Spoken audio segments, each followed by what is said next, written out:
kurma dikonsumsi setiap hari. Karena Nabi SAW mengatakan siapa yang mengkonsumsi 7 butir kurma ajwa di pagi hari, maka dia akan selamat dari sihir dan racun. Bayangin aja.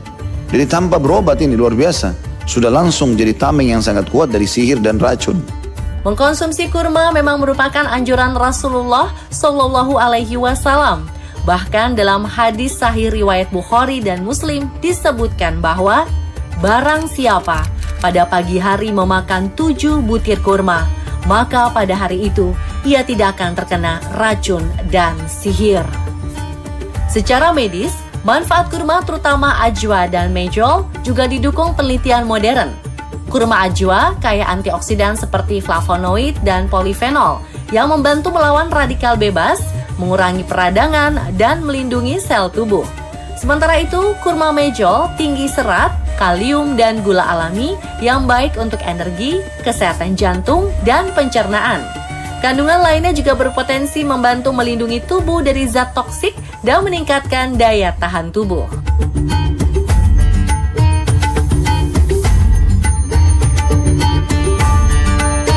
Nah, buat warga plus 62, sekarang nggak perlu jauh-jauh ke Timur Tengah untuk melihat perkebunan kurma.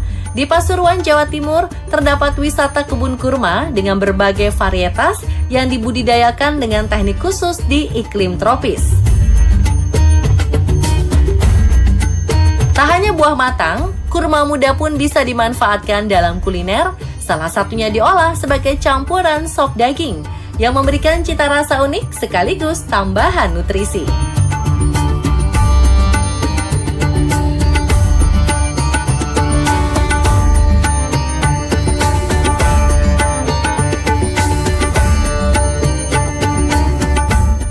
Talbinah itu adalah gandum, ya, gandumnya yang disebutkan dalam hadis Bukhari oleh Rasulullah SAW.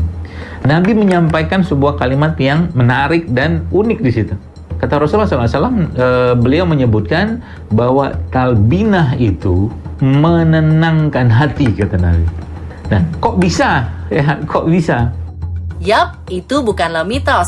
Dalam hadis sahih riwayat Bukhari dan Muslim, Rasulullah bersabda, talbinah dapat menenangkan hati orang yang sakit dan menghilangkan sebagian kesedihan. Aisyah radhiyallahu anha pun menganjurkan talbinah bagi orang sakit atau yang sedang berduka.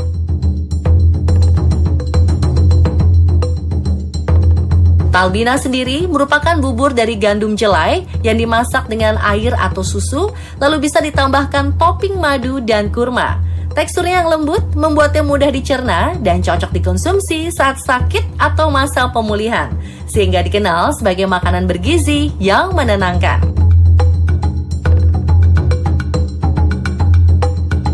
Gandum jelai dalam talbinah kaya serat beta-glukan, membantu menurunkan kolesterol, menstabilkan gula darah, dan menjaga pencernaan.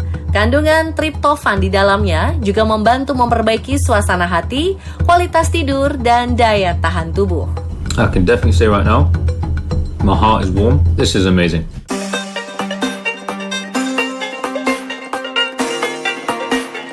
Tahukah Anda kalau hidangan ini merupakan salah satu makanan favorit Nabi Muhammad Sallallahu Alaihi Wasallam? Masya Allah, tabarakallah. ये अल्लाहुम्मा लकल हम्द, ये हमारे नबी पाक सल्लल्लाहु अलैहि वसल्लम की पसंद की डिश। क्या बात है। ये गोश्त लिया और इसके साथ ना इसका शोरबा लेना होता है। पुराने ज़माने में इसी तरह के बर्तनों में खाते थे इकट्ठे, तो इसलिए इस तरह के ही बर्तन में डाला है। और ये है नीचे शोरबा, ये शोरबे में लगा लिए इसको। बिस्मिल्लाह।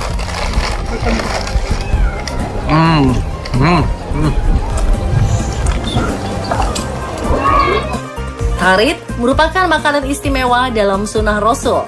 Dalam hadis sahih riwayat Bukhari dan Muslim disebutkan keutamaan Aisyah atas wanita lain, seperti keutamaan tarit atas makanan lainnya. Perumpamaan ini menunjukkan bahwa tarit merupakan makanan istimewa pada masa itu.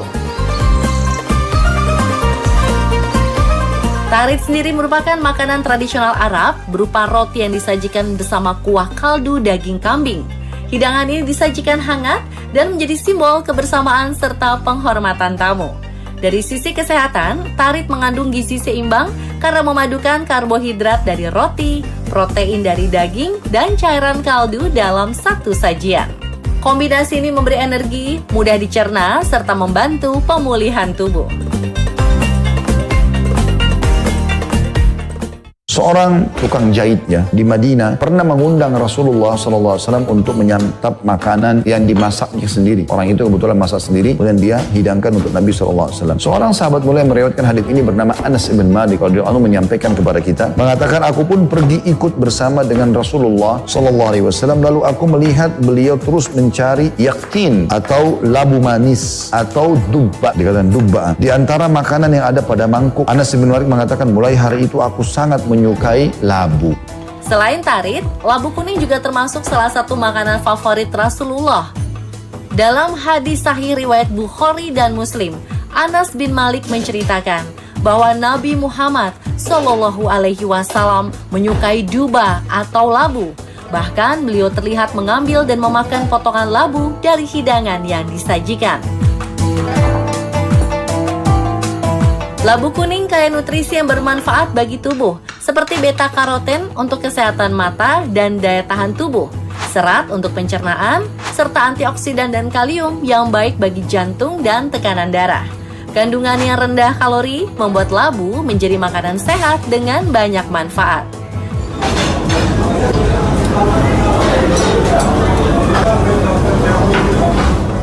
Selain dimasak sebagai sayur atau kolak, labu kuning juga dapat diolah menjadi berbagai hidangan modern yang praktis dan bergizi, seperti nugget labu yang lembut.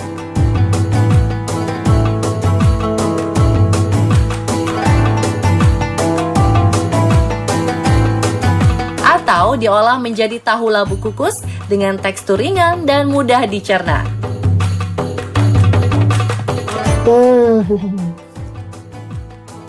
Lembut banget, terus gurih dan sedikit pedas dari si sausnya.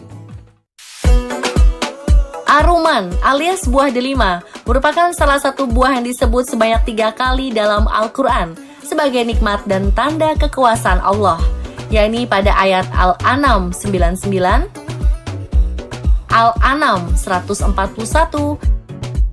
dan Ar-Rahman 68. Hal itu sejalan dengan kandungan delima yang dikenal kaya antioksidan, vitamin C, dan serat yang membantu meningkatkan daya tahan tubuh, menjaga kesehatan jantung, serta melawan peradangan.